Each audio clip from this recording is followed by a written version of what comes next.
देश में NEET paper leak को लेकर हुए आंदोलन की गूंज अभी थमी भी नहीं थी कि अब महाराष्ट्र में एक और परीक्षा लीक को लेकर सवाल खड़े हो गए हैं।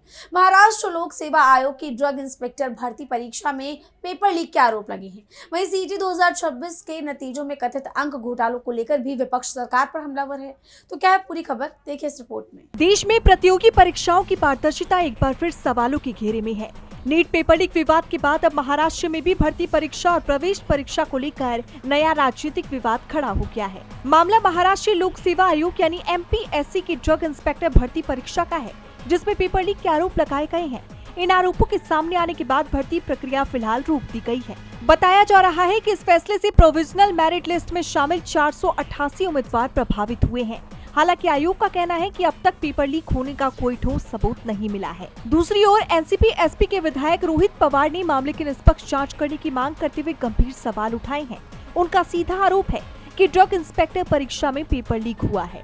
वहीं आयोग का कहना है कि अब तक इस बात का कोई सबूत नहीं मिला है। इस तीखी बहस के बीच राज्य में कॉमन एंट्रेंस टेस्ट यानी CET 2026 के परिणाम भी विवादों में घिर गए हैं।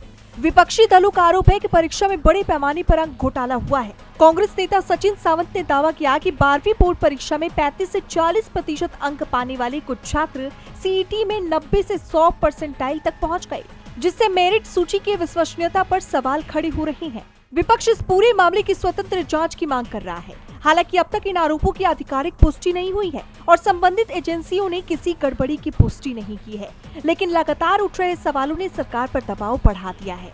अब सबकी नजर इस बात पर टिकी है कि जांच में क्या सामने आता है और प्रभावित अभ्यर्थियों को कब तक स्पष्ट जवाब मिल पाता है। DB लाइव की रिपोर्ट।